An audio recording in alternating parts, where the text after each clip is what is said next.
Amén. Agradezco a mi hermano Elionay. Muchas gracias por su atención y por su ayuda. Dejo con ustedes, hermanos, a nuestro pastor, a nuestro hermano diácono David Carvajal. Mi hermano David, los micrófonos son tuyos. Muchas gracias, hermano Abimael. Muchas gracias, hermano Elionay. Que el Señor les bendiga. Amados hermanos en Cristo Jesús, paz a vosotros. Le voy a invitar a que busque en la palabra del eterno Dios. Apocalipsis capítulo 21. Y me acompañe a darle lectura del verso 1 al verso 27. Apocalipsis capítulo 21, del verso 1 al verso 27, en donde la palabra de Dios dice así: Vi un cielo nuevo y una tierra nueva, porque el primer cielo y la primera tierra se fueron, el mar ya no es. Y yo, Juan, vi la santa ciudad, Jerusalén nueva, que descendía del cielo, de Dios, dispuesta como una esposa ataviada para su marido. Y oí una gran voz del cielo que decía: He aquí el tabernáculo de Dios con los hombres, y morará con ellos. Ellos serán su pueblo, y el mismo Dios será su Dios con ellos. Y limpiará Dios toda lágrima de los ojos de ellos, y la muerte no será más. No habrá más llanto, ni clamor, ni dolor, porque las primeras cosas son pasadas. El que estaba sentado en el trono dijo: He aquí, yo hago nuevas todas las cosas. Y me dijo: Escribe, porque estas palabras son fieles y verdaderas. Y díjome: Hecho es. Yo soy Alfa y Omega, el principio y el fin. Al que tuviere sed, yo le daré de la fuente de agua de vida gratuitamente. El que venciere, poseerá todas las cosas, y yo seré su Dios, y él será mi hijo.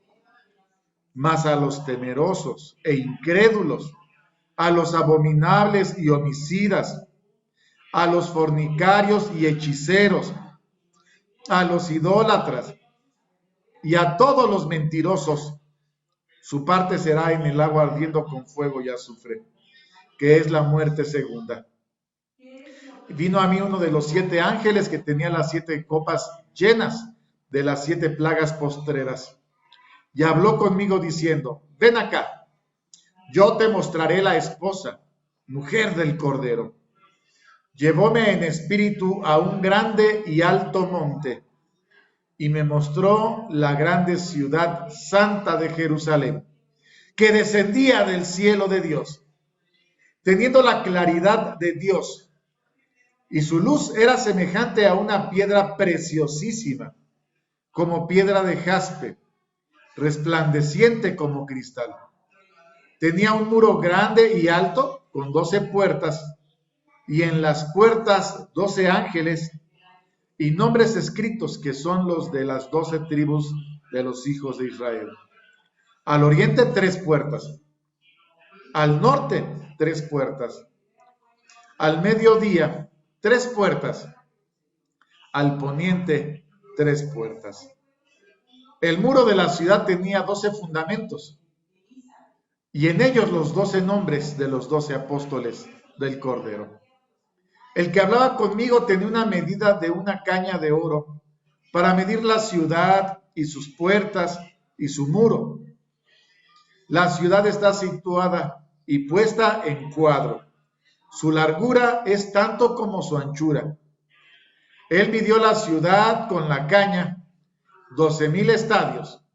La largura, la altura y la anchura de ella son iguales. Y midió su muro 144 codos, de medida de hombre, la cual es del ángel.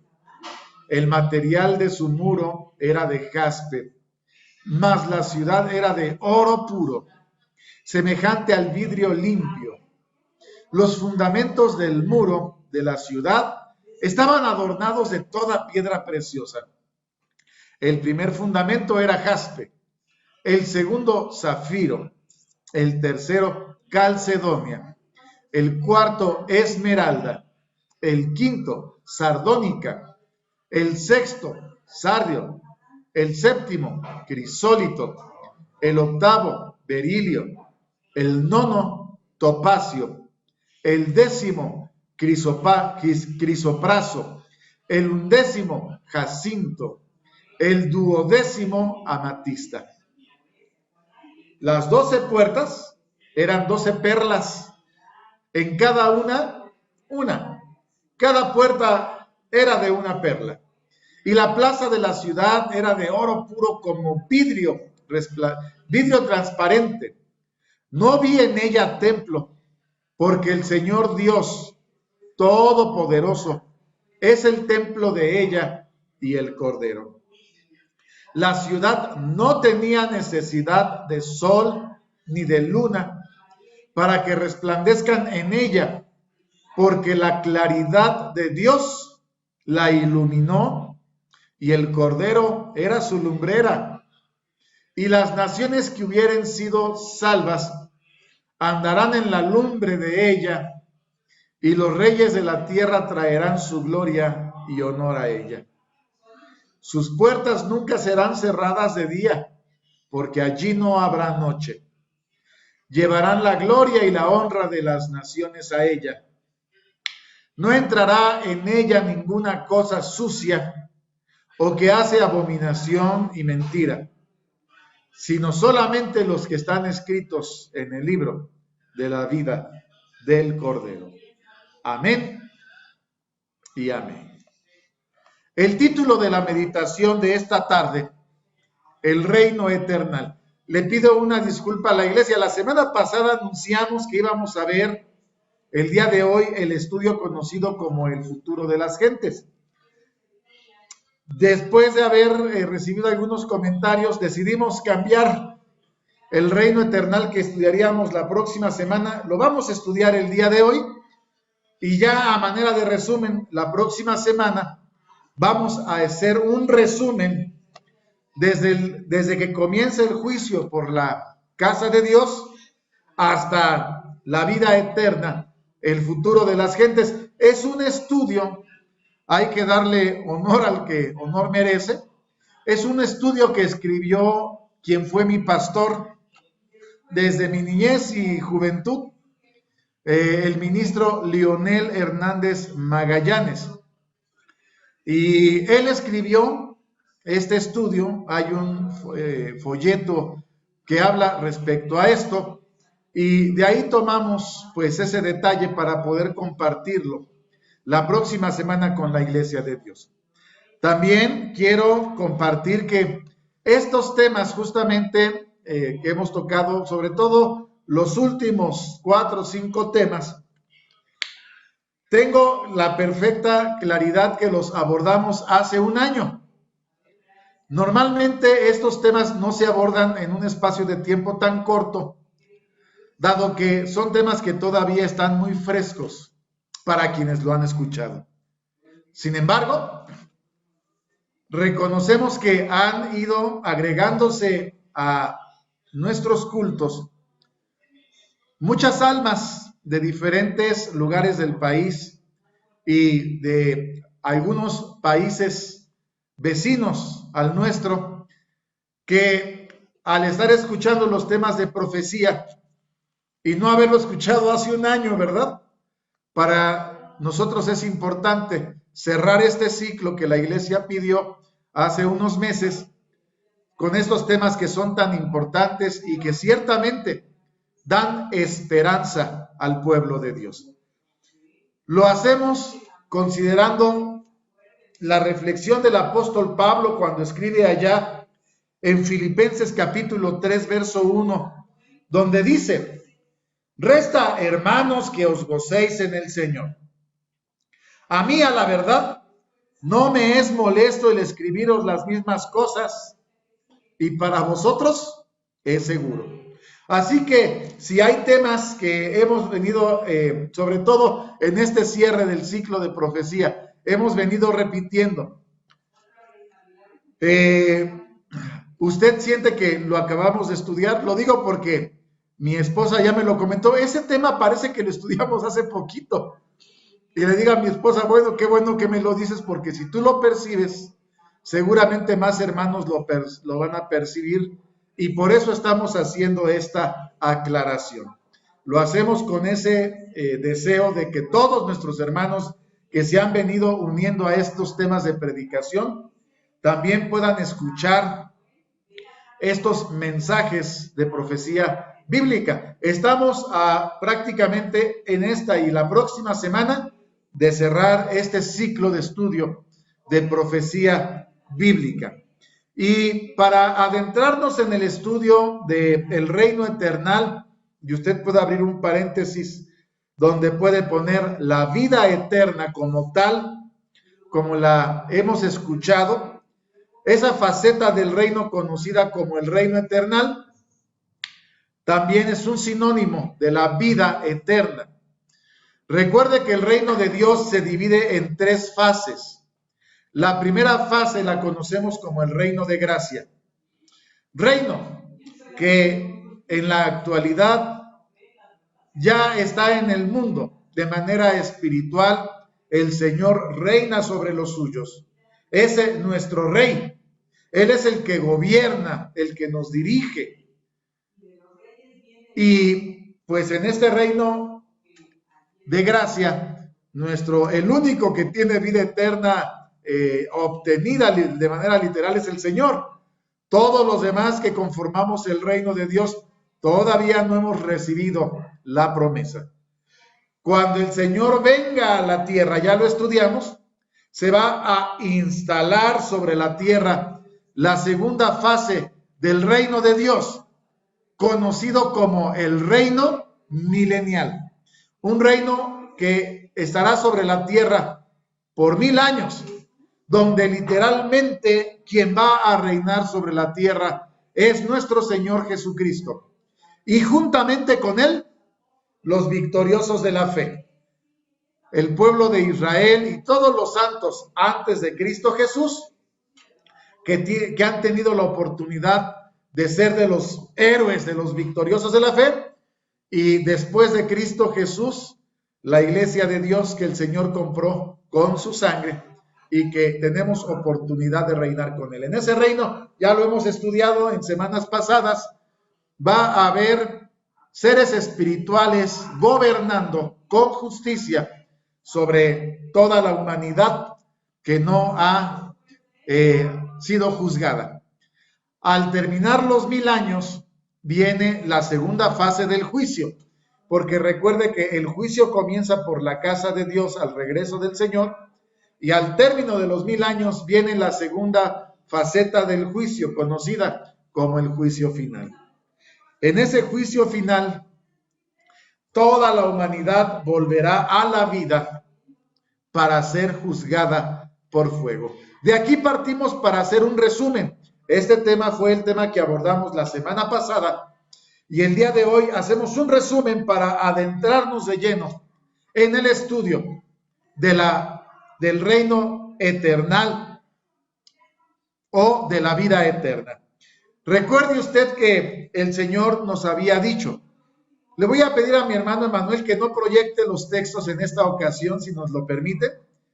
Estamos invitando a la iglesia a que ejercite el uso de su espada, que podamos ser practicantes del ejercicio del uso de la espada del Espíritu, que es la palabra de Dios. Espada de 2 filos, según Hebreos capítulo 4, verso 12, porque la palabra de Dios es viva y eficaz y más penetrante que toda espada de 2 filos. Así que en esta tarde le invitamos a que haga uso de este instrumento que, si usted pone atención, de toda la armadura de Dios que ya estudiamos hace poco, ese es el instrumento necesario para romper las cadenas de la ignorancia, de la oscuridad en que el diablo tiene sometido a todo el mundo. Hebreos capítulo 9, verso 27, hacemos un resumen de lo que estudiamos la semana pasada. Dice Hebreos a capítulo 9, verso 27. De la manera que está establecido a los hombres que mueran una vez y después el juicio. Es decir, todos los hombres que vivimos sobre la tierra, nacemos, crecemos, nos reproducimos y morimos. Y después de morir, seremos juzgados. Recuerde, cuando hablamos de las características del juicio, el Señor va a juzgar a vivos y muertos por todas las cosas que el hombre haya hecho a través del cuerpo, sea bueno o sea malo. Y así, aunque estemos muertos, dice el Evangelio según Juan capítulo 5, del verso 28 al verso 29, Evangelio según Juan capítulo 5, del verso 28 al verso 29, habiendo también estudiado que el juez de ese juicio no será el Padre, será el Hijo de Dios, nuestro Señor Jesucristo. Él mismo es el que nos dice: no os maravilléis de esto, porque vendrá hora cuando todos los que están en los sepulcros, ¿qué cosa? Cuando todos los que están en los sepulcros oirán su voz, y los que hicieron bien saldrán a resurrección de vida, mas los que hicieron mal a resurrección de condenación. Entonces, todos los que hemos vivido sobre la tierra volveremos a la vida. El pueblo de Dios será juzgado cuando el Señor regrese a la tierra, y el resto de la humanidad, entiéndase, los judíos después de Cristo Jesús, los que no recibieron al Señor y a los cuales les fue quitado el reino de Dios para darlo a quienes hicieran los frutos de él.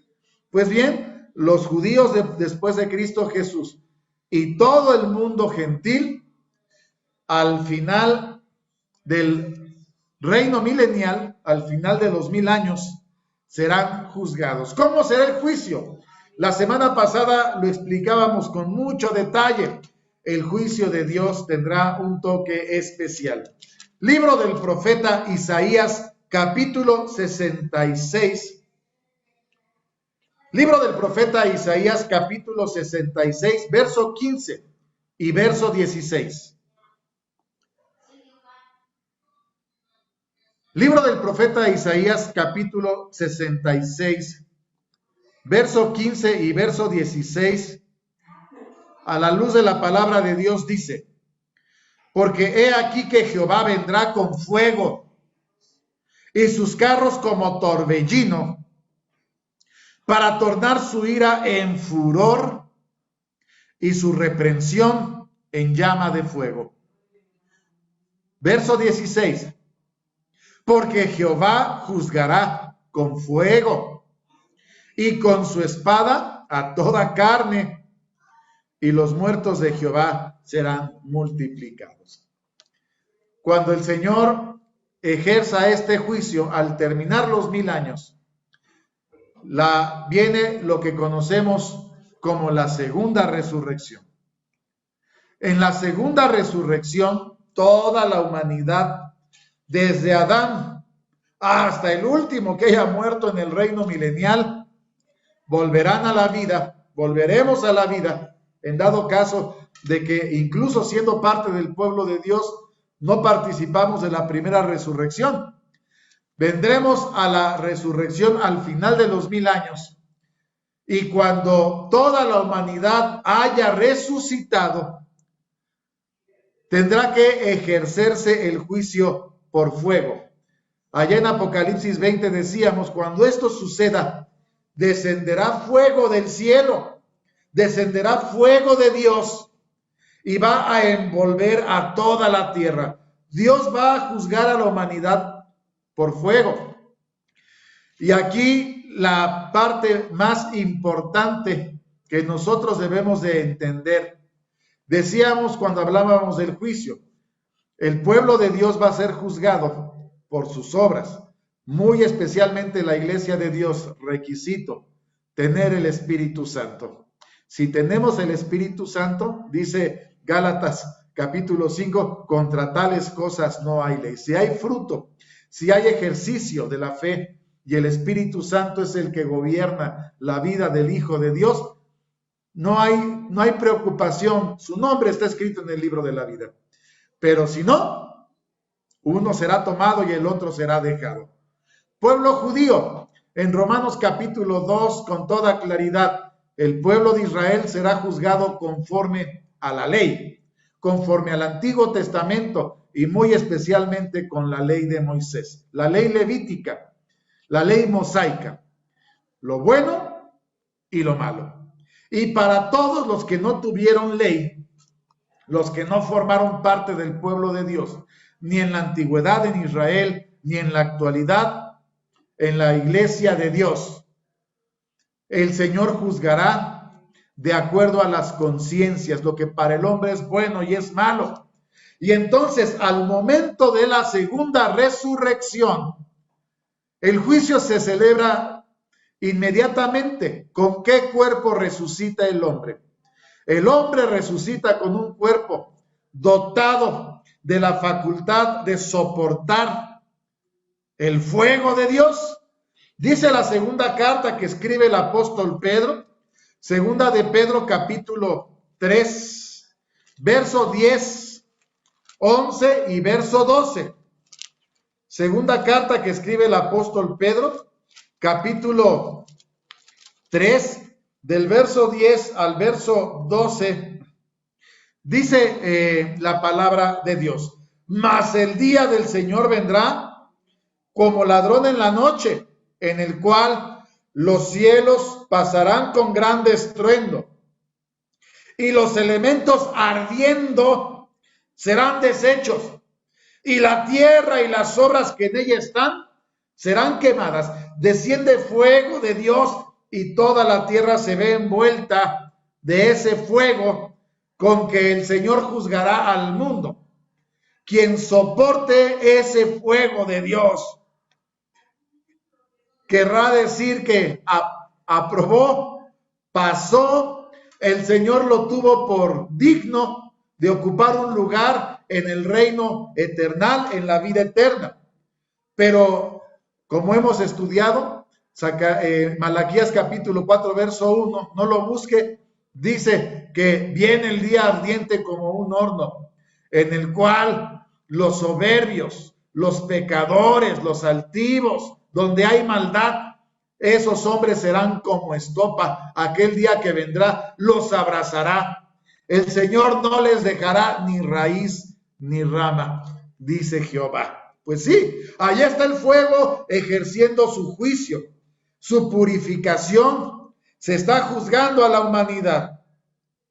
Verso 11, pues como todas estas cosas han de ser deshechas, ¿qué tal les conviene que vosotros seáis en santas y pías conversaciones, esperando y apresurándoos para la venida del día de Dios, en el cual el cielo, los cielos, siendo encendidos, serán deshechos y los elementos siendo abrasados, se fundirá. Será tal el grado de temperatura que alcanzará la tierra, que todos los elementos cuando están en contacto con el fuego se funden.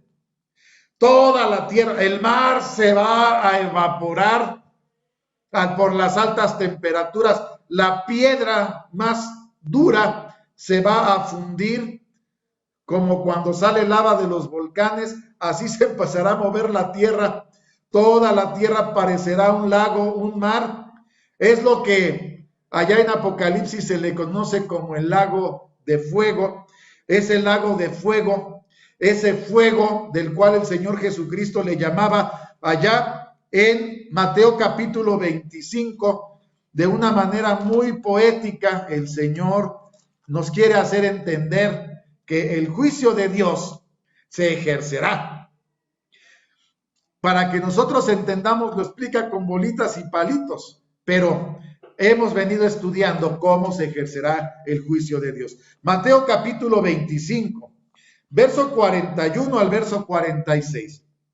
Entonces dirá también a los que estarán a la izquierda. Estamos en Mateo capítulo 25, del verso 41 al verso 46. Entonces dirá también a los que estarán a la izquierda: apartaos de mí, malditos, al fuego eterno. Vea cómo le llama: al fuego eterno preparado para el diablo y para sus ángeles. Ya estudiamos también la caída del dragón, la caída del diablo. También volverá a la vida al final del reino milenial y tendrá un cuerpo que será destruido por fuego. Ya no tendrá un cuerpo espiritual, tendrá un cuerpo que podrá ser destruido por fuego.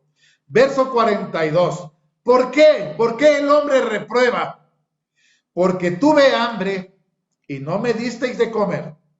Tuve sed y no me disteis de beber. Fui huésped y no me recogisteis. Desnudo y no me cubristeis. Enfermo, en la cárcel, no me visitasteis. Entonces también ellos le responderán diciendo: Señor, ¿cuándo te vimos hambriento, o sediento, o huésped, o desnudo, o enfermo, en la cárcel, y no te servimos? Entonces les responderá diciendo: de cierto os digo, que cuanto no lo hicisteis a uno de estos pequeñitos, ni a mí lo hicisteis. Irán estos al tormento eterno y los justos a la vida eterna. Ya vimos que el fuego eterno, el infierno de fuego, el horno de fuego, el infierno o tormento eterno, se refiere al mismo suceso, el juicio de Dios por fuego. Infierno quiere decir sepulcro. Y es que en el juicio por fuego, justamente ese lago de fuego, la tierra envuelta en fuego, vendrá a ser el sepulcro del pecador. Cuando el hombre sea quemado por el fuego, ahí será su última morada. Ahí quedarán sus restos y ese será el infierno de fuego. Ese será el fuego eterno.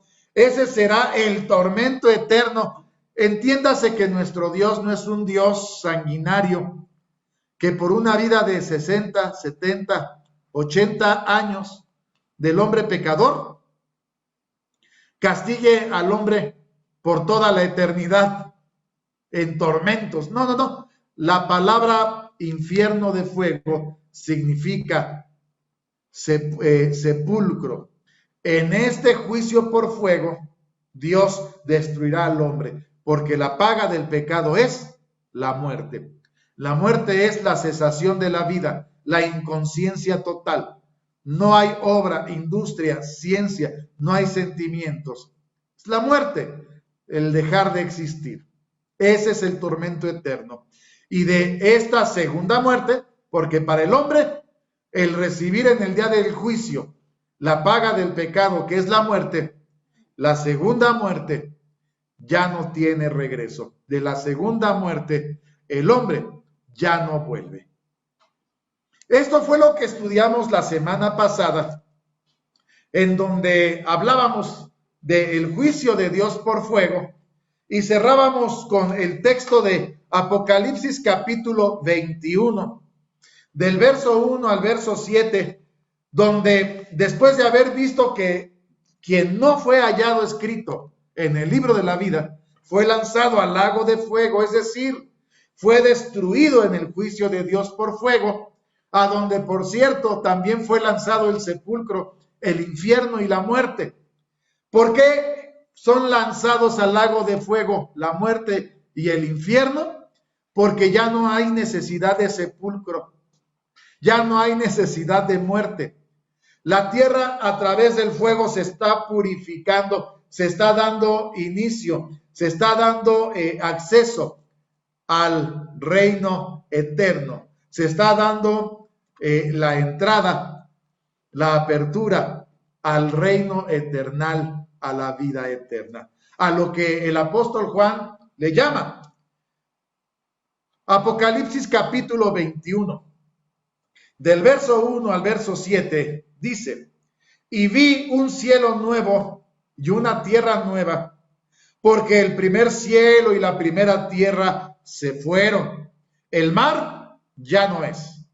Y yo, Juan, vi la santa ciudad Jerusalén nueva, que descendía del cielo de Dios, dispuesta como una esposa ataviada para su marido. Oí una gran voz del cielo que decía, he aquí el tabernáculo de Dios con los hombres, y morará con ellos.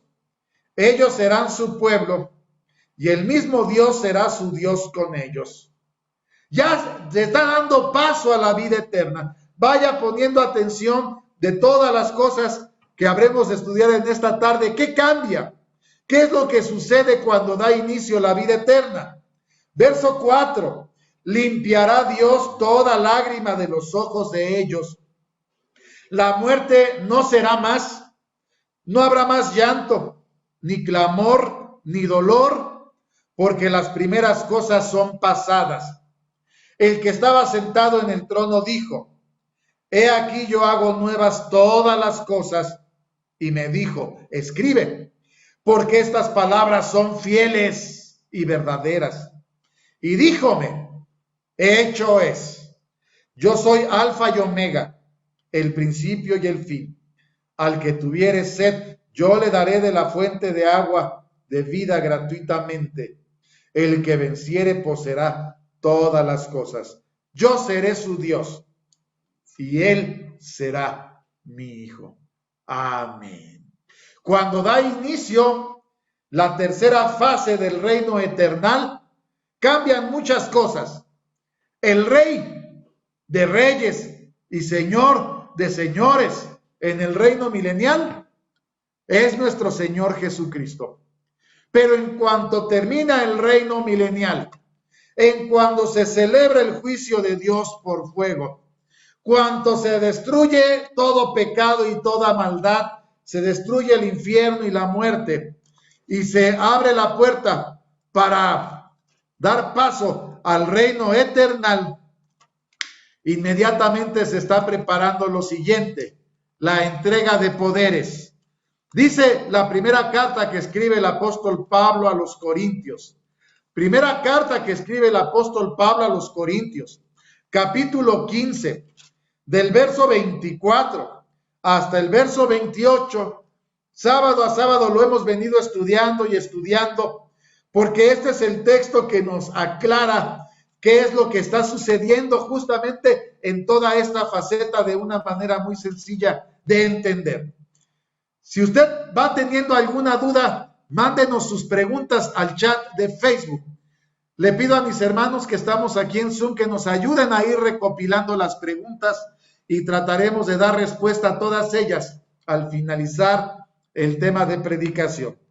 Primera carta que escribe el apóstol Pablo a los Corintios, capítulo 15, del verso 24 al verso 28. Luego al fin, cuando entregará, fíjese bien, entregará el reino.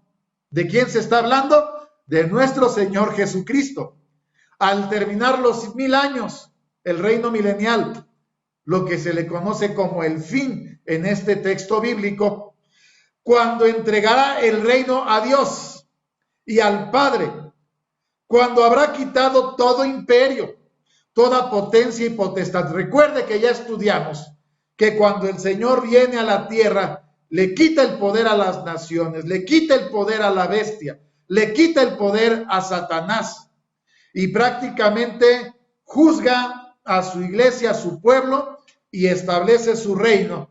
Es menester, dice el verso 25, porque es menester que él reine hasta poner a todos sus enemigos debajo de sus pies. El postrer enemigo que será deshecho al terminar los 1000 años, el último enemigo que será deshecho será la muerte.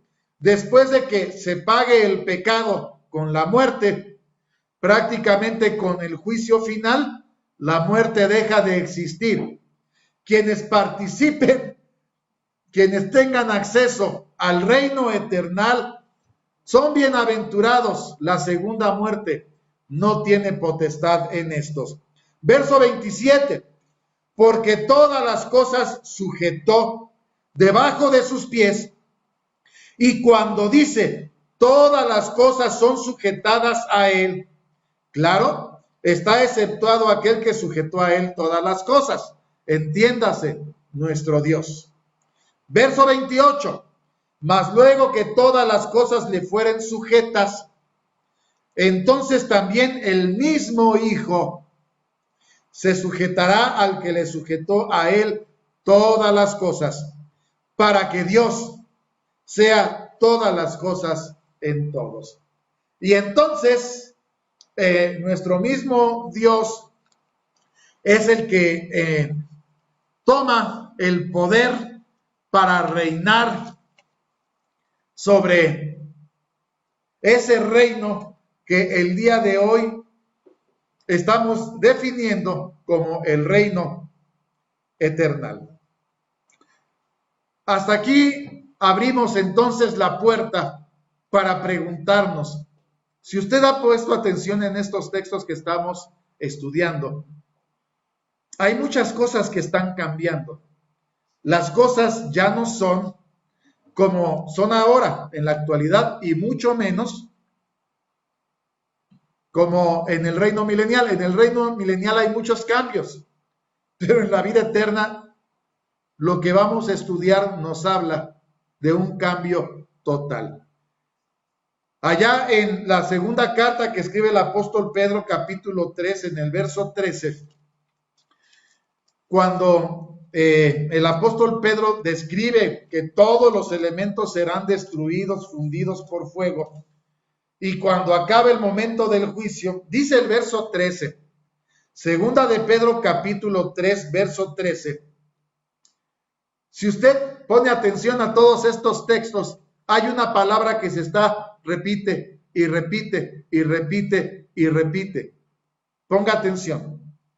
Bien, verso 13 de segunda de Pedro capítulo 3. Bien que esperamos cielos nuevos y tierra nueva, según sus promesas, en los cuales mora la justicia. Apocalipsis capítulo 21, verso 3 al verso 5. Dígame cuál es la palabra que se está repitiendo y repitiendo.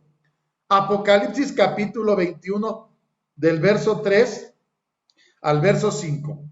Oí una gran voz del cielo que decía, he aquí el tabernáculo de Dios con los hombres. Morará con ellos. Ellos serán su pueblo y el mismo Dios será su Dios con ellos. Limpiará Dios toda lágrima de los ojos de ellos. La muerte no será más. No habrá más llanto, ni clamor, ni dolor, porque las primeras cosas son pasadas. El que estaba sentado en el trono dijo, he aquí, yo hago nuevas todas las cosas. Y me dijo, escribe, porque estas palabras son fieles y verdaderas. ¿Cuál es la palabra que se está repitiendo? Todo vuelve a ser nuevo. Cielos nuevos y tierra nueva. He aquí, yo hago nuevas, ¿qué cosa? Todas las cosas, toda la creación viene a ser una nueva faceta en donde todo lo viejo fue destruido en el juicio de Dios por fuego. Todas las cosas, todas las reglas son nuevas. Y por eso nosotros tenemos que decirlo. Entramos a una dimensión diferente. Nuestra mente, tan humana, tan terrena, tan pequeña, discúlpeme hermano, no alcanza a entender toda la situación que se estará viviendo en la eternidad, en el reino eterno. Porque dentro de las cosas que se nos están explicando en la palabra de Dios, muy diferente de lo que se predica en el mundo, más que el hombre vaya al cielo para vivir eternamente con Dios, lo que nos está diciendo la palabra de Dios es que el mismo Dios es el que desciende a la tierra para vivir con sus hijos sobre la tierra. Un cambio radical. Ya en la tierra se encuentra nuestro Señor Jesucristo y desciende nuestro Dios para habitar con la humanidad. ¡Qué cambio tan maravilloso! El mismo Dios está sobre la tierra, pero ¿cuáles son las implicaciones de que nuestro Dios descienda a la tierra? Porque cuando Pedro y Juan están diciendo que se hacen todas las cosas nuevas, vea las reglas que tenemos que entender. La palabra de Dios nos dice lo siguiente. Hebreos capítulo 12, verso 29. La carta que se escribe a los Hebreos, Hebreos capítulo 12, verso 29, dicta la primera regla. Y como las cosas ya cambiaron y el mismo Dios desciende a la tierra, hay que entender ahora la naturaleza de Dios. Hebreos capítulo 12, verso 29. Porque nuestro Dios tiene una naturaleza, una esencia. ¿Cuál es su esencia? Nuestro Dios es fuego consumidor. Por eso el profeta se preguntaba en alguna de sus disertaciones y se hacía la siguiente pregunta. Libro del profeta Isaías, capítulo 33. Y aquí nos abre una faceta completamente diferente. Ya aquí nuestra mente tiene que imaginar y volar, y si el Señor nos lo permite, tratar de alcanzar a tener este entendimiento. ¿Cómo será? Dice la palabra de Dios. Isaías capítulo 33, verso 14 y verso 15. Los pecadores se asombraron en Sión. Espanto sobrecogió a los hipócritas. ¿Quién de nosotros, y vea cuál es la pregunta, quién de nosotros morará con el fuego consumidor? Recuerde que con estas palabras, el fuego consumidor se está describiendo a nuestro Dios. Nuestro Dios es fuego consumidor. ¿Quién podrá soportar su presencia? ¿Quién podrá habitar y morar con las llamas eternas? ¿Quién podrá estar ante la presencia de Dios? ¿Quién de nosotros habitará con las llamas eternas? Se pregunta el profeta. Verso 15. Él mismo contesta, el que camina en justicia, que habla lo recto, el que aborrece la ganancia de violencias, el que sacude sus manos por no recibir cohecho, el que tapa su oreja por no oír sangres, el que cierra sus ojos por no ver cosa mala. Ahí está el juicio de Dios. Pero en cuanto a este mensaje, si a nuestro Dios se le está llamando las llamas eternas, el fuego consumidor, y el mismo Dios desciende a la tierra, recuerde que la tierra acaba de ser juzgada por fuego. Y además, cuando nuestro Señor Jesucristo está describiendo el juicio, le llama el fuego eterno. Parecería que se sugiere que después del juicio, la presencia del fuego sobre la faz de la tierra es permanente. La palabra de Dios nos deja ver esa pincelada, porque el fuego es eterno. Así lo describe nuestro Señor Jesucristo. Además, desciende nuestro Dios, que es fuego consumidor, al que se le conoce como las llamas eternas. Y ahí es, hermano, donde entra la vida eterna. Entramos a una nueva dimensión, donde ya no estamos viviendo en un cuerpo terreno carnal, ya no tenemos ese encuentro con lo terreno, lo carnal. Todos los que están habitando en la vida eterna son seres espirituales. Nuestro Señor Jesucristo lo explicaba, son como los ángeles de Dios. ¿verdad? Ya no hay sexo, ya no hay reproducción, no hay muerte, la muerte ya no existe, se tiene vida eterna, se soporta la presencia de nuestro Dios, las llamas eternas, y parece que en ese nuevo mundo la presencia del fuego es permanente, no se va, y eso ya cambia muchas cosas. Si nuestro Dios desciende a la tierra y va a habitar entre los hombres, incluso va a quitar las lágrimas de los ojos de ellos, de las cosas que cambian, fíjese, ya no hay muerte, ya no hay llanto, ya no hay clamor, ya no hay dolor. Dios habita con el hombre, Dios da consuelo. Se tiene que cumplir esta profecía. Evangelio según Mateo capítulo 5. Son de las cosas que van a cambiar. Ahora hay una convivencia literal con la divinidad. Dios convive literalmente con sus hijos. Mateo capítulo 5, verso 8. ¿Se acuerda usted de las bienaventuranzas? ¿Se acuerda usted de esta bienaventuranza? Mateo 5:8 dice: bienaventurados los de limpio corazón. ¿Por qué?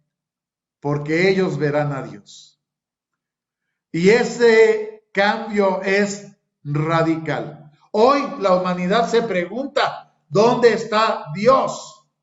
En aquel tiempo, el hombre, el santo, el justo, verá a Dios. Está profetizado por nuestro Señor Jesucristo y está profetizado su cumplimiento por el apóstol Juan. Apocalipsis capítulo 22, verso 3 y verso 4.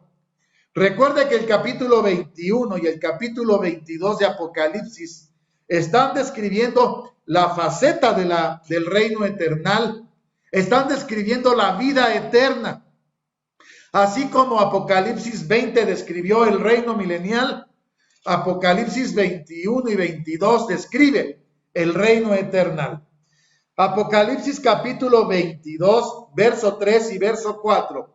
En la vida eterna, dice el verso 3, no habrá más maldición de los cambios radicales, sino que el trono de Dios y del Cordero estará en ella, y sus siervos le servirán. Y le verán, ¿cómo? Le verán verán su cara, y su nombre estará en sus frentes. Habrá una convivencia literal entre Dios y sus hijos. Los hijos verán al Padre cara a cara. Nuestro Dios pondrá un nombre en sus frentes y le llamará a cada uno de sus hijos por su nombre. Qué hermosa bendición poder tener una convivencia con nuestro Dios, el cual nos promete, ya no existe la muerte, ya no hay maldición, ya no hay dolor, ya no hay llanto, ya no hay clamor, ya no hay dolor. ¿Qué cosas seguirán practicándose del reino milenial? Por lo menos nosotros alcanzamos a vislumbrar lo siguiente. ¿Recuerda usted que en el reino milenial se van a practicar dos religiones? Va a haber dos religiones. Ya no habrá tantas religiones como en la actualidad. El Señor va a quitar todas las religiones mentirosas y solamente va a dejar dos religiones, dos doctrinas. Apocalipsis capítulo 15, del verso 1 al verso 4, estas son las religiones, las doctrinas, las predicaciones que el apóstol Juan recibe a través de las visiones que le da nuestro Señor Jesucristo y le llama cánticos. Apocalipsis capítulo 15, del verso 1 al verso 4. Dice: y vi otra señal en el cielo grande y admirable, que eran 7 ángeles que tenían las 7 plagas postreras, porque en ellas es consumada la ira de Dios. Vi así como un mar de vidrio mezclado con fuego, y los que habían alcanzado la victoria de la bestia y de su imagen y de su señal y del número de su nombre, estar sobre el mar de vidrio, teniendo las arpas de Dios. Y cantan el cántico de Moisés, siervo de Dios, y el cántico del Cordero, diciendo: grandes y maravillosas son tus obras, Señor Dios Todopoderoso. Justos y verdaderos son tus caminos, Rey de los santos. ¿Quién no te temerá, oh Señor, y engrandecerá tu nombre? Porque solo tú eres santo, por lo cual todas las naciones vendrán y adorarán delante de ti, porque tus juicios son manifestados. Y cuando está lanzando esta expresión, así como se siguen celebrando dos doctrinas, dos religiones, y el hombre, al celebrar estas dos religiones, le hago la pregunta: ¿en el reino milenial se va a guardar el sábado, hermano, o no? Pues se debe de guardar si van a estar estas dos doctrinas, porque el sábado es un punto de fe de la religión judía, mosaica, levítica, y es un punto de fe de la religión cristiana que predicó nuestro Señor Jesucristo. El sábado se guardará en el reino milenial, igual que los 10 mandamientos, igual que las leyes de nuestro Dios, se estarán guardando en el reino milenial. Y sábado a sábado, dice el verso 4, las naciones vendrán y adorarán delante de ti, porque tus juicios son manifestados. Y esta expresión, véala, la estamos viendo en el momento en que la lanza en el reino milenial, como si esto se alargara, pero ya confirmando lo que estamos diciendo, dice la palabra de Dios.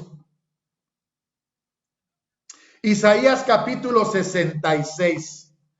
Libro del profeta Isaías capítulo 66, del verso 20 al verso 24.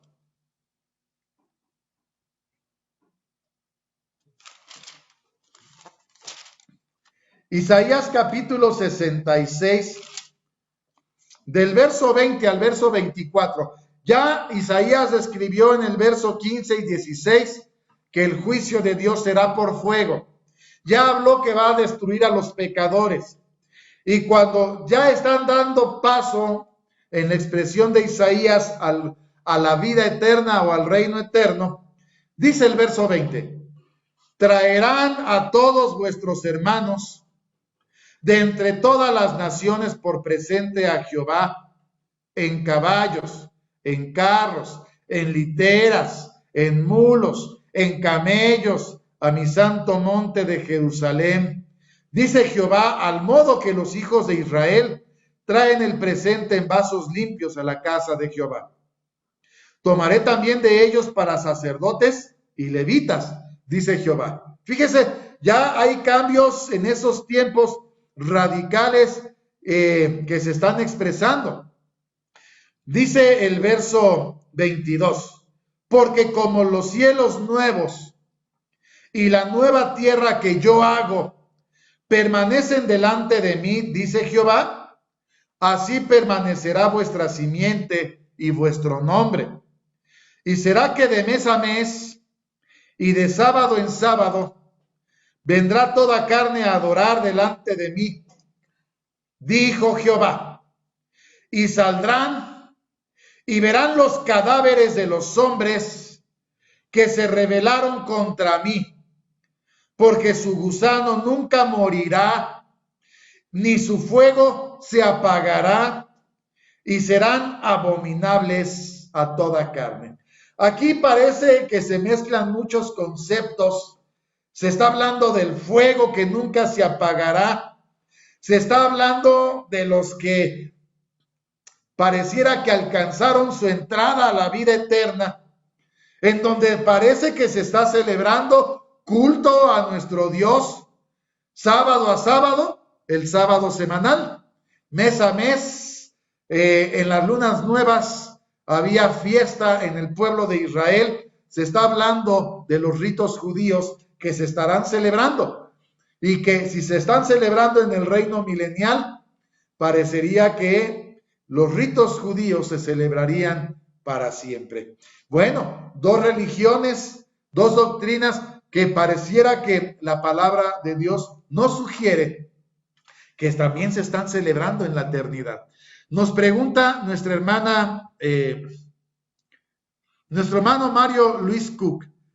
Paz, amado pastor, que Jehová le dé sabiduría para compartirnos. Y Dios le bendiga a mi hermano Mario Luis. La pregunta es, tengo una duda. No me quedó claro cuando dijo que uno será tomado y el otro será dejado.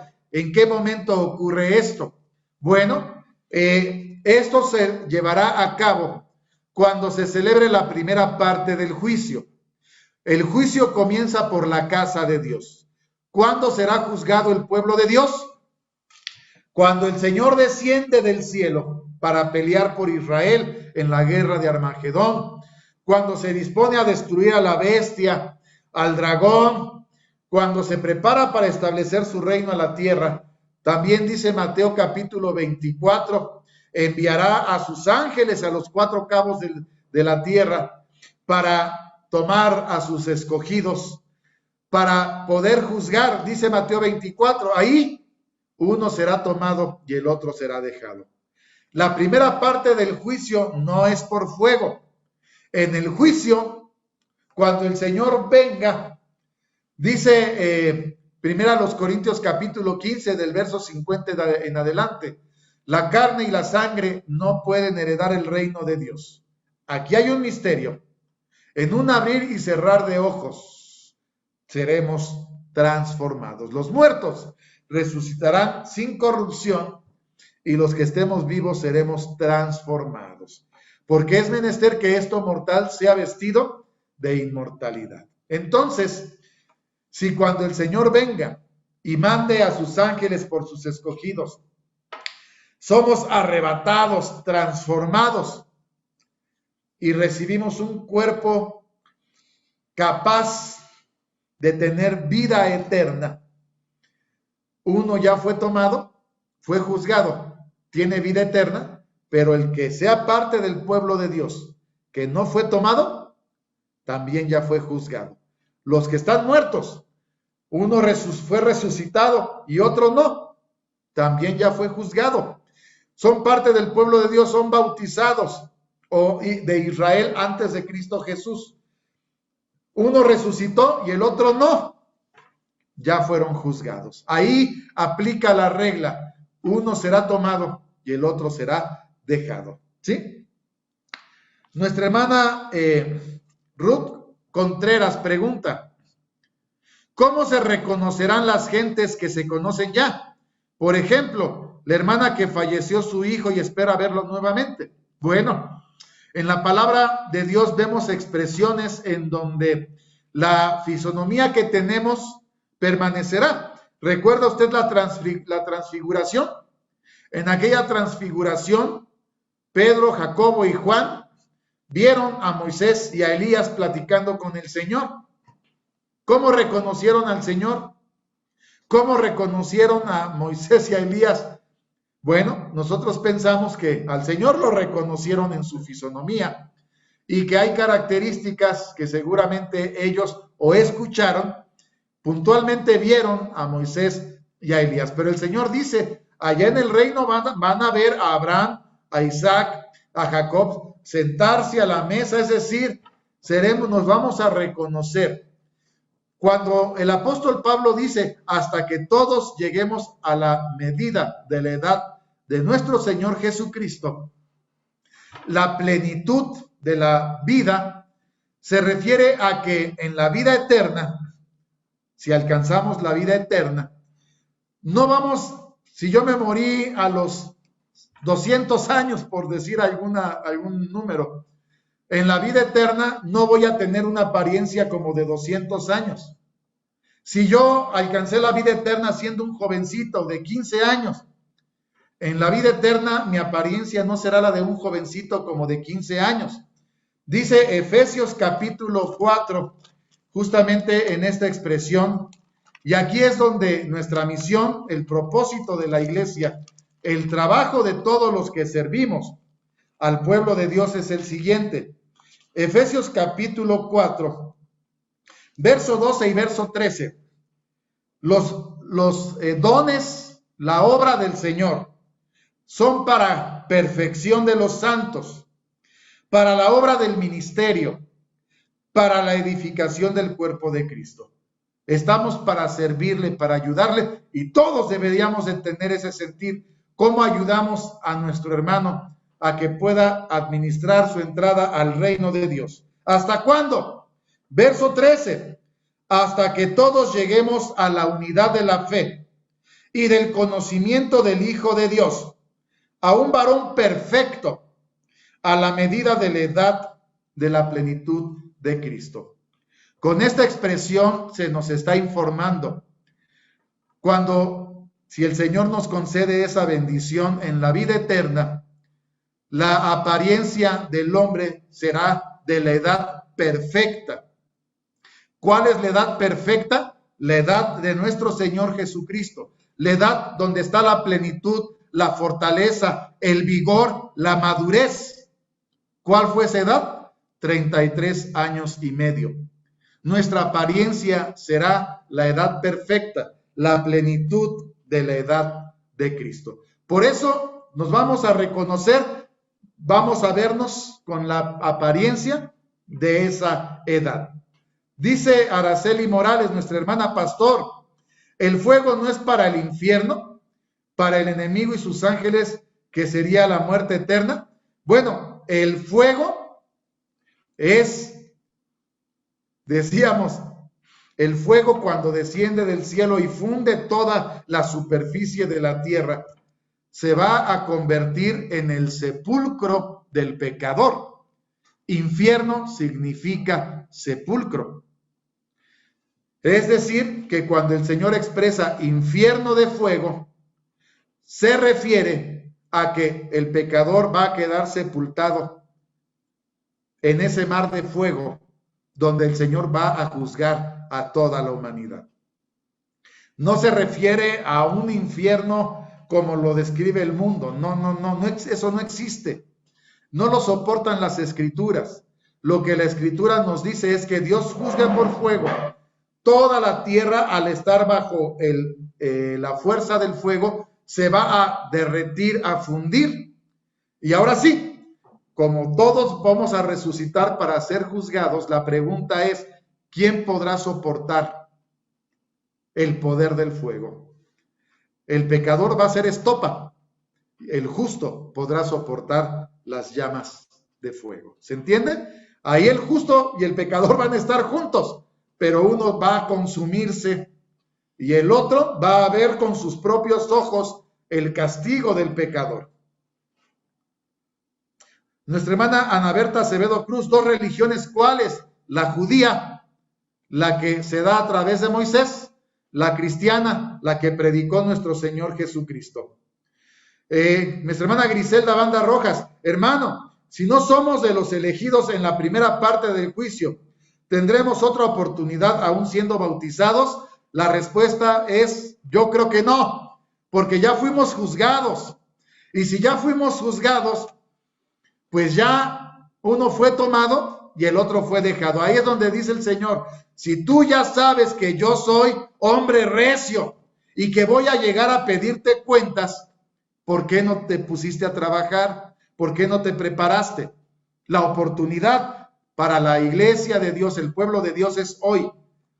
Ahí es donde el Señor dice, se le va a exigir más al que conoce más. Así que el conocimiento de la palabra de Dios es una grande bendición, pero al mismo tiempo es una grande responsabilidad. La oportunidad para nosotros es el día de hoy.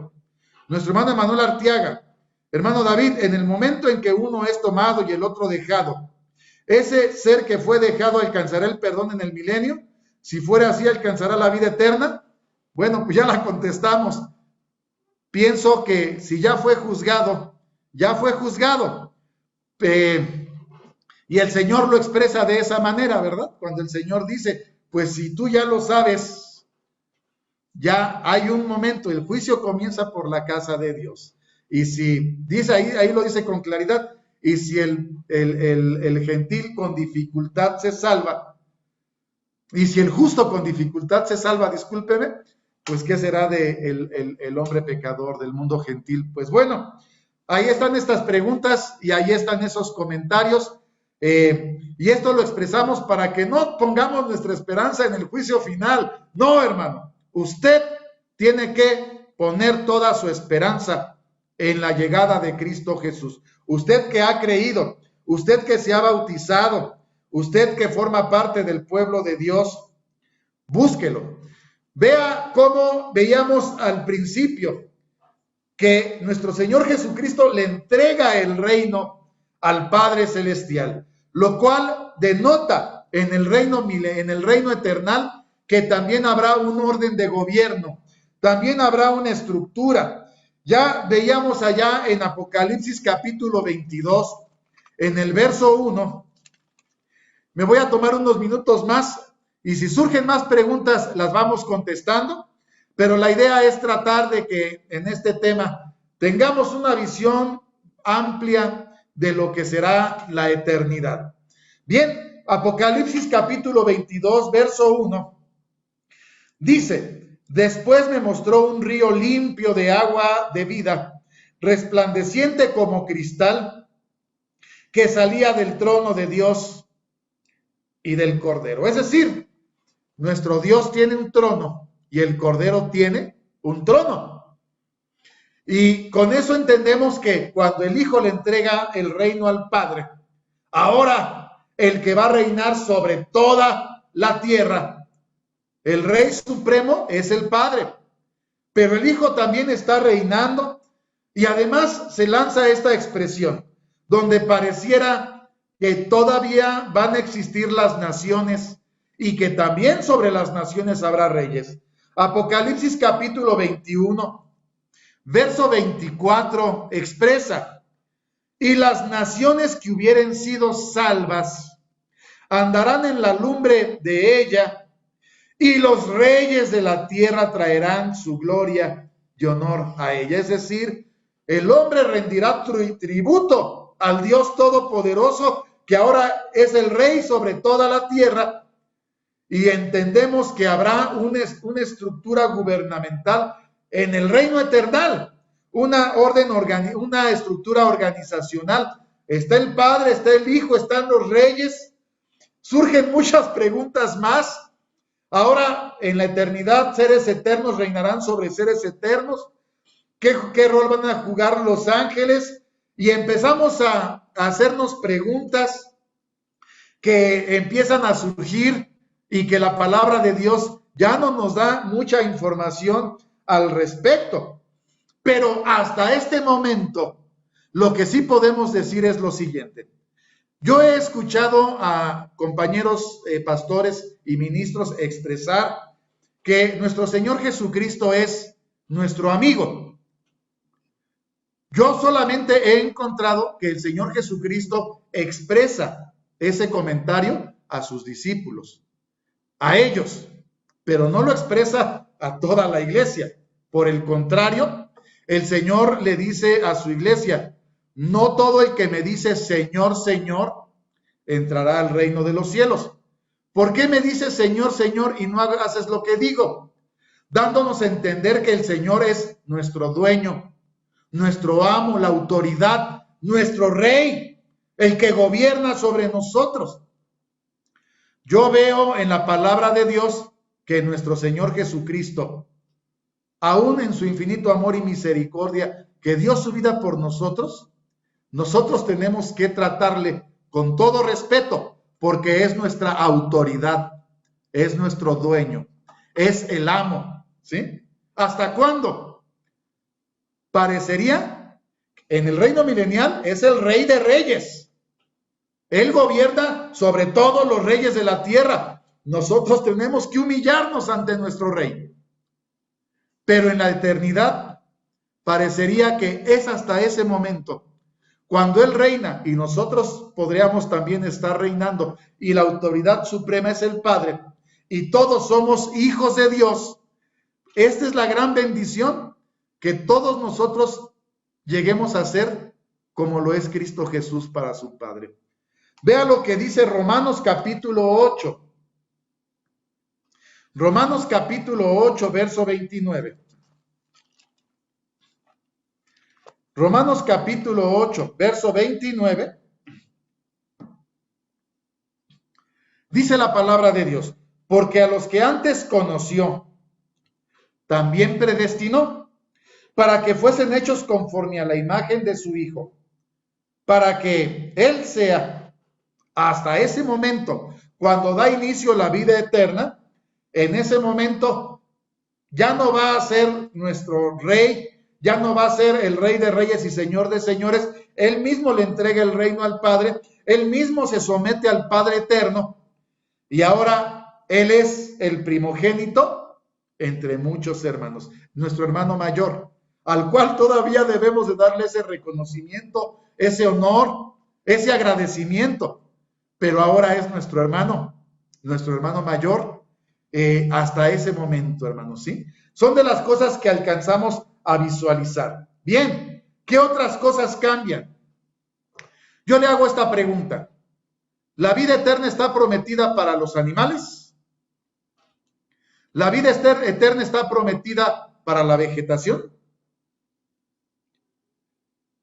En la palabra de Dios vemos que toda la naturaleza, la vida animal y la vida vegetal existe porque es necesaria para darle al hombre, que es el motivo de la creación, es por el cual nuestro Dios crea toda la creación como la conocemos, para darle al hombre un hábitat. Parecería que los animales, la vegetación, toman sentido por el hombre en la época actual. Pero si el hombre ya alcanzó la vida eterna y tiene un cuerpo espiritual, la pregunta es, ¿tiene caso? ¿Tiene sentido la vida animal y la vida vegetal? Y si el fuego va a estar presente, ¿habrá árboles? ¿Habrá animales? Son de las cosas que la palabra de Dios ya no dice. Sin embargo, tenemos que decirlo. La palabra de Dios sí habla que va a haber un río y que va a haber un árbol. Apocalipsis capítulo 22, lo veíamos hace un momento. Lo que ya no podemos explicar es si ese árbol y ese río son como los árboles y los ríos en la actualidad. A la temperatura a la que pensamos que va a estar la tierra, estando presente las llamas eternas, estando el fuego eterno sobre la tierra, ¿será un río de agua? Bueno, pues la palabra de Dios dice que es un río de agua de vida. ¿Estará hablando en figura? ¿Se estará hablando de otro tipo de río? ¿Se estará hablando de otro tipo de árbol? Dice Apocalipsis 22 del 1 al 2. Después me mostró un río limpio de agua de vida, resplandeciente como cristal, que salía del trono de Dios y del Cordero. En medio de la plaza de ella y de la una y de la otra parte del río estaba el árbol de vida, que lleva 12 frutos, dando cada mes su fruto, y las hojas del árbol eran para la sanidad de las naciones. Es decir, que ese árbol está para que el hombre, el que alcanzó la bendición de la vida eterna, pueda alimentarse del árbol de la vida y pueda tener vida eterna. Entonces hay tantas cosas que ya nuestra mente empieza a imaginar y no alcanzamos a entender. ¿Habrá animales? ¿Habrá vegetación? Es más, cuando se está hablando de la ciudad de Jerusalén nueva que desciende del cielo de Dios, se lanzan estas otras expresiones que compartimos con usted. Apocalipsis capítulo 21, verso 23. Cuando está describiendo Juan aquella ciudad, dice, la ciudad no tenía necesidad de sol ni de luna para que resplandezcan en ella, porque la claridad de Dios la iluminó y el Cordero era su lumbrera. yo me imagino que en esa dimensión espiritual, cuando estamos en una dimensión, ya no lo alcanzamos, yo no lo alcanzo a entender, no lo alcanzo a imaginar, pero ya no habrá necesidad de sol ni de luna. El Cordero ilumina todo, y todavía dice el capítulo 22, verso 5, allí no habrá más noche. No tienen necesidad de lumbre de antorcha, ni de lumbre de sol, porque el Señor Dios los alumbrará y reinarán para siempre jamás. Ya no va a haber noche. Aquí quedan algunas preguntas. ¿Esto será solamente en la ciudad de Jerusalén? ¿Será en toda la redondez de la tierra? No quiere decir que el sol y la luna ya no vayan a existir, sino que en esa dimensión a donde el Señor nos invita a participar, el reino eternal, ya no hay seres carnales, ya todos los seres son espirituales. Ya estamos entrando a un ámbito donde muchas cosas que hoy humanamente, terrenalmente, las entendemos y entendemos el porqué de su existencia, en la vida eterna pareciera ponerse a duda su razón de ser. Ya no se ve necesario la existencia de muchas cosas que hoy son necesarias, y finalmente, cuando nos adentramos al estudio del reino eterno, nos vamos a encontrar con la siguiente limitante. ¿Cuál es la limitante? Primera carta que escribe el apóstol Pablo a los Corintios. El apóstol Pablo, que sí tuvo acceso a la eternidad, nos dice ahora en esta expresión. Primera a los Corintios capítulo 13, del verso 8 al verso 13. La caridad nunca deja de ser, mas las profecías se han de acabar. Cesarán las lenguas, la ciencia será quitada.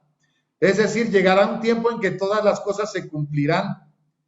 Verso 9.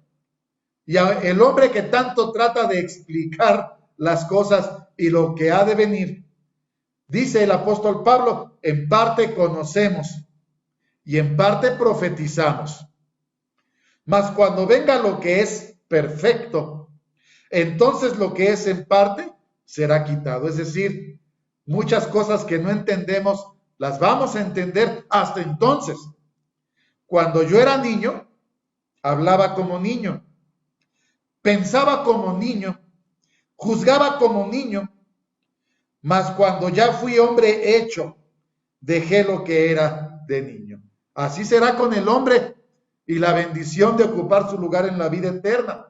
Hoy somos como niños y actuamos como niños, pero cuando venga la perfección, dice la palabra de Dios, actuaremos y conoceremos como hijos de Dios. Verso 12. Ahora vemos, y esa es la realidad, vemos por espejo en oscuridad, mas entonces veremos cara a cara. Ahora conozco en parte, mas entonces conoceré como soy conocido. Es decir, como cuando, si que vemos en un espejo así un cuarto oscuro, ¿qué vemos? Si cuando vemos directamente y está oscuro no vemos bien, viendo en un espejo así un cuarto oscuro, casi no vemos nada.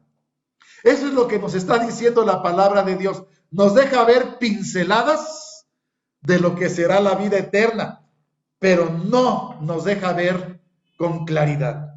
Ahora, eso es lo que nos recomienda Pablo. Debe de permanecer la fe, la esperanza y la caridad. Estas tres, pero la mayor de ellas, la caridad.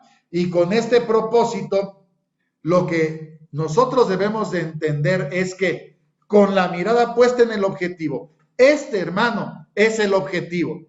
El objetivo es la vida eterna. Nuestro propósito, nuestra razón de ser, es ocupar nuestro lugar en la vida eterna. En el mundo tendremos muchas aflicciones, pero vea la promesa del Señor. Salmo 37, del verso 25 al verso 29. Salmo capítulo 37, del verso 25 al verso 29.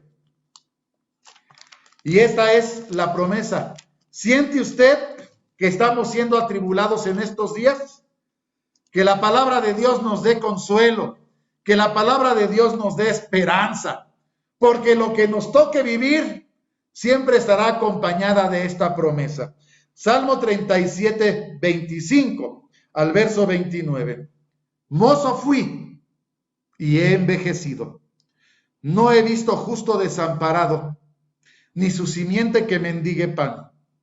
En todo tiempo tiene misericordia y presta. Su simiente es para bendición. Apártate del mal, haz el bien y vivirás para siempre. Porque Jehová ama la rectitud y no desampara a sus santos.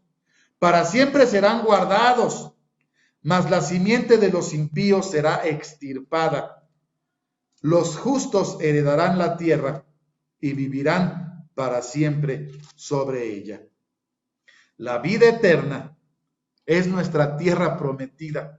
De la misma manera que Israel anhelaba llegar a su tierra prometida allá en la tierra de Israel, nosotros debemos de anhelar llegar a la tierra prometida, que es la vida eterna, en la cual, cuando nosotros estudiamos la palabra de Dios, hermano, dice el apóstol Pablo, allá en los Romanos capítulo 8, y así, hermano, lo que nos toque vivir es poco.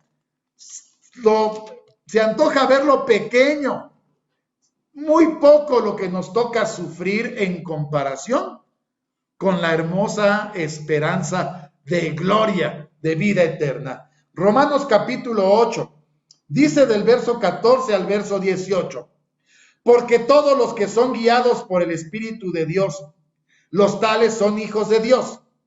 Porque no habéis recibido el espíritu de servidumbre para estar otra vez en temor, mas habéis recibido el espíritu de adopción por el cual clamamos, Abba, Padre.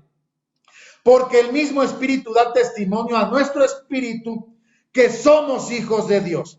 Y si hijos, también herederos, herederos de Dios y coherederos de Cristo, si empero padecemos juntamente con Él, para que juntamente con Él seamos glorificados. Porque tengo por cierto que lo que en este tiempo se padece no es de comparar con la gloria venidera que en nosotros ha de ser manifestada. Hermano, lo que nos toque vivir en este mundo es poco, con la soberana bendición de la vida eterna, la gloriosa esperanza de vida eterna, y por eso, hermano, nunca dejemos de ver a nuestro objetivo. Segunda carta a los Corintios, capítulo 4, y quédese con este pensamiento. Segunda carta a los Corintios, capítulo 4, verso 17 y verso 18. Confirmando esta idea, dice el apóstol Pablo, porque lo que al presente es momentáneo y leve de nuestra tribulación, nos sobra un sobremanera alto y eterno peso de gloria, no mirando nosotros a las cosas que se ven, sino a las que no se ven, porque las cosas que se ven son temporales, mas las que no se ven son eternas. No deje de ver a su objetivo, a la gloriosa esperanza de la vida eterna, en donde solamente la palabra de Dios nos deja ver pinceladas, pero el apóstol Pablo, que sí lo vio, nos dice, no se compara sin comparación. Así que, hermanos, estemos firmes y estemos con esta esperanza gloriosa. Pelee la buena batalla de la fe, eche mano de la vida eterna. ¿Hay preguntas en Facebook? Mi hermano Emanuel nos quiere ayudar a ver qué preguntas más se han hecho en Facebook. Sí, mi hermano, si hay preguntas. Mi hermana Araceli Morales pregunta, hermano, después de 2000 años, ¿qué pasará? Bueno, después de los 1000 años viene el juicio por fuego. Y después del juicio por fuego, se abre la puerta para la eternidad, que fue el tema que estudiamos el día de hoy. También mi hermana Araceli Morales pregunta, ¿también el Espíritu Santo reinará con Dios y con Cristo? Vamos a ver si tenemos oportunidad de tocar este tema. La divinidad solamente se compone por dos seres, no por tres. Bíblicamente, nosotros solamente encontramos a dos seres que hoy componen la divinidad. Dice la primera carta que escribe el apóstol Pablo a Timoteo. Primera a Timoteo capítulo 2. Verso 5.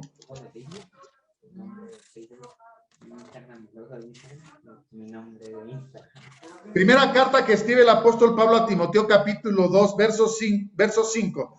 Porque hay un Dios, asimismo, un mediador entre Dios y los hombres. Y se llama Jesucristo, hombre. Pablo no describe a nadie más en la divinidad, lo confirma. Primera carta que escribe el apóstol Pablo a los Corintios, capítulo 8. Y con esto expresamos, mi hermana Araceli, ténganos paciencia, abriremos un tema de predicación para hablar acerca de la divinidad. Está muy largo. Primera a los Corintios, capítulo 8, verso 6. Nosotros empero no tenemos más de un Dios. Es el Padre, del cual son todas las cosas y nosotros en él.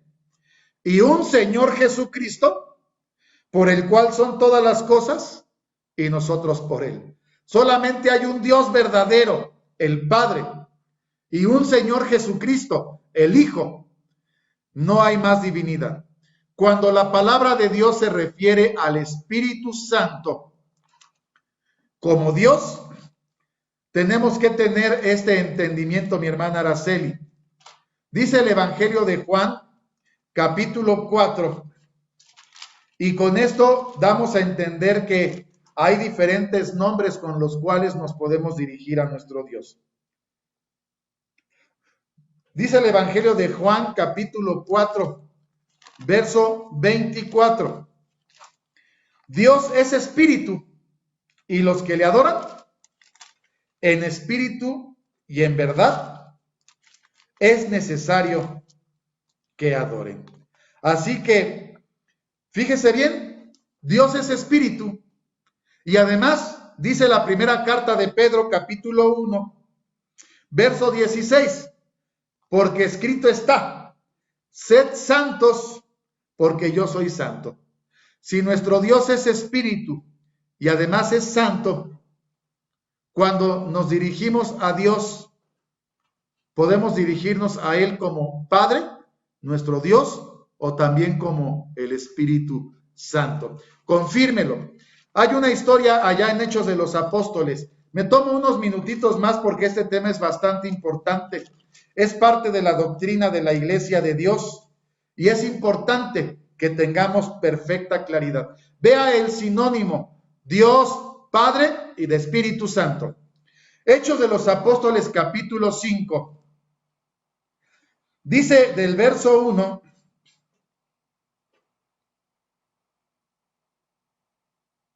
al verso 4. Un varón llamado Ananías con Zafira, su mujer, vendió una posesión.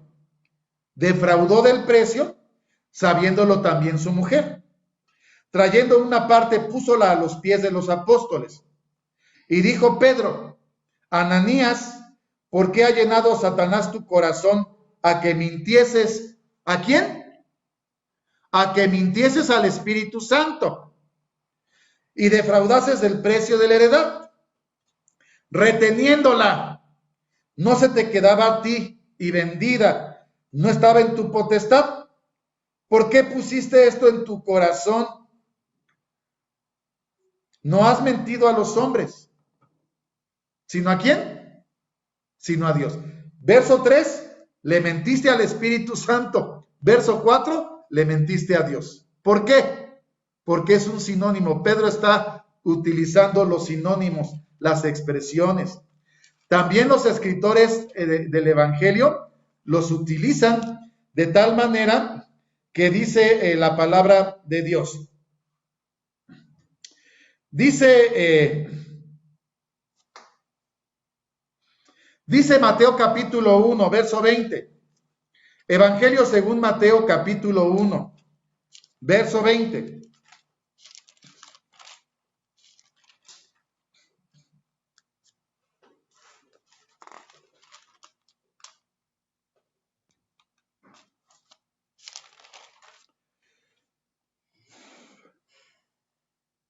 Mateo capítulo 1, verso 20. ¿Quién es el padre de Cristo Jesús? Desde el verso 19. Y José su marido, como era justo, y no quisiese infamarla cuando María se vio embarazada, quiso dejarla secretamente. Y pensando él en esto, he aquí el ángel del Señor le aparece en sueños diciendo: José, hijo de David, no temas de recibir a María tu mujer, porque lo que en ella es engendrado, ¿qué cosa? Del Espíritu Santo es. ¿Quién es el Padre de Cristo Jesús? El Espíritu Santo es el que está engendrando. Ahora vea el paralelo. Evangelio según Lucas, capítulo 1. Aquí una expresión que el ángel le da a José. Ahora el ángel le explica a María. Lucas capítulo 1, verso 34. Allá en Mateo, el que engendra es el Espíritu Santo, el Padre es el Espíritu Santo. En Lucas, verso 34 de Lucas capítulo 1. Entonces María dijo al ángel: ¿cómo será esto?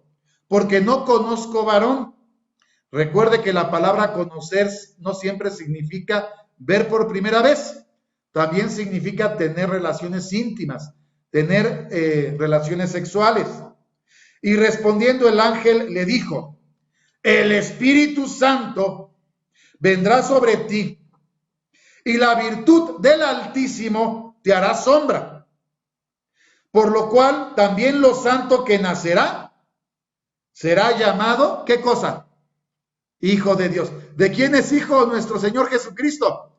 De Dios, es hijo de Dios. Fue engendrado del Espíritu Santo. No se confunda. El Espíritu Santo y nuestro Dios es la misma persona. Dios es Espíritu y Dios es Santo. Dice Pablo, nada más tenemos un Dios, el Padre, el Espíritu Santo, el Dios eterno y un Señor Jesucristo que está a la diestra de nuestro Dios. Otra pregunta más, hermanos. Dice el comentario, mi hermana Carlita de Pérez, ¿qué pasará con las mujeres que están embarazadas? Al momento que seamos transformados, ¿qué pasará con los bebés? ¿Serán transformados dentro de ellas? Es una pregunta que mi hermana me ha hecho. Bueno, hay muchas cosas, mucho detalle en las preguntas que hacen nuestros hermanos. Al estudiar la palabra de Dios, es un tema que se discute y se debate. Vemos que desde la antigüedad, Dios es un Dios que castiga la maldad de los padres sobre los hijos. Es decir, allá en Éxodo capítulo 20, lo hemos leído y cada sábado lo leemos. Y con esto quiero dejar solamente dos textos al respecto de lo que su servidor piensa. Dice Éxodo capítulo 20, versos 5 y verso 6. No te inclinarás a ellas ni las honrarás, porque yo soy Jehová tu Dios fuerte, celoso, que visito la maldad de los padres sobre los hijos, sobre los terceros y sobre los cuartos a los que me aborrecen, y que hago misericordia en millares a los que me aman y guardan mis mandamientos. Dice la palabra de Dios que hago que la bendición llegue hasta las 1000 generaciones. Pues bien, si esto en este tenor de ideas, ¿verdad? Los padres afectamos para bien o para mal a los hijos, parecería que también los padres en este aspecto afectamos para bien o para mal a los hijos mientras son pequeños. Porque cuando ya son conscientes, dice Ezequiel El Padre no pagará por el pecado del Hijo, ni el Hijo pagará por el pecado del Padre. Cuando ya hay conciencia, el Hijo dará sus cuentas a Dios y el Padre dará cuentas a Dios. Pero en los casos como el que pregunta nuestra hermana Carlita, cuando son bebés, cuando son niños, cuando no hay malicia, cuando no hay maldad, cuando los niños están en esa edad, dice la palabra de Dios allá en la primera carta que escribe el apóstol Pablo a los Corintios, capítulo 7. Dice a partir del verso 13. Primera a los Corintios capítulo 7, verso 13. Y la mujer que tiene marido infiel, hacemos una pausa. La palabra infiel no significa que el marido tenga otras mujeres, no. La palabra infiel significa lo siguiente. Ponga un separador, ponga su mano y unas hojitas adelante. Primera a los Corintios capítulo 14, verso 23. Se está hablando del orden de los cultos y el uso del don de lenguas en los cultos. Dice el verso 23, de manera que si toda la iglesia se juntare en uno. Estamos en la primera carta a los Corintios, capítulo 14, verso 23. Y todos hablan lenguas y entran indoctos, ¿o qué cosa? O infieles, es decir, que no son fieles al Señor, que no son parte de la iglesia de Dios. ¿No dirán que estáis locos cuando no hay un orden en el culto? Bueno, los infieles son los que no pertenecen a la iglesia de Dios. Ok, regresamos a primera a los Corintios capítulo 7. La mujer que tiene marido infiel, es decir, que el marido no es de la iglesia y consiente en habitar, y él consiente en habitar con ella, no lo deje, porque el marido infiel es santificado en la mujer y la mujer infiel en el marido. Pues de otra manera vuestros hijos serían inmundos, empero ahora son santos. Con esta expresión, a la misma manera que el mandamiento, pensamos que los padres somos los que abrimos la puerta o cerramos la puerta a los hijos.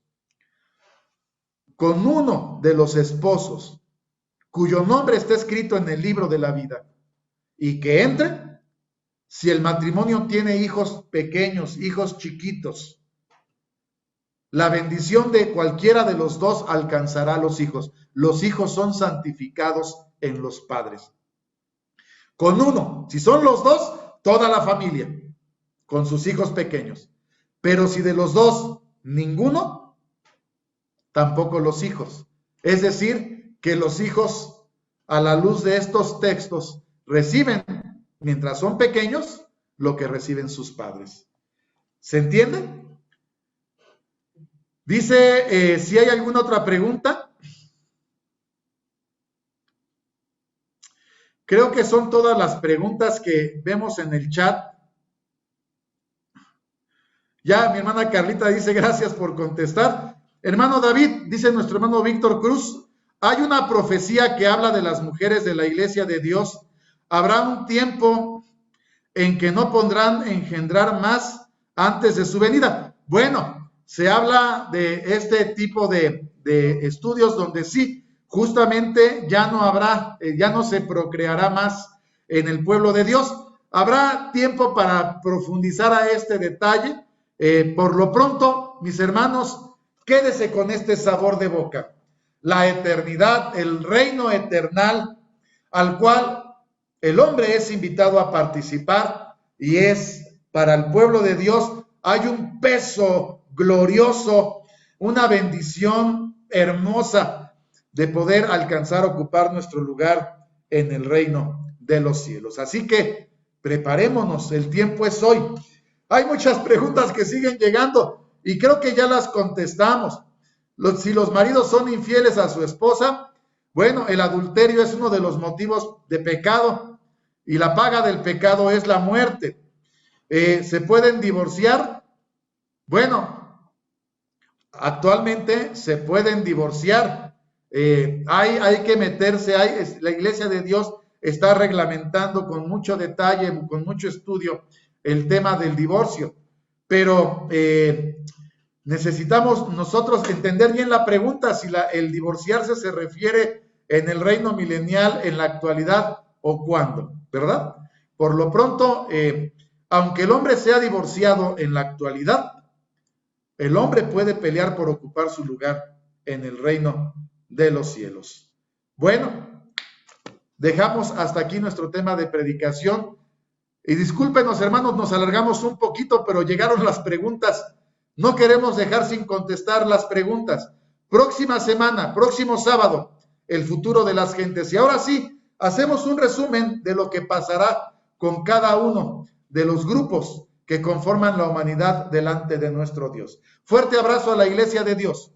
El Señor les bendiga.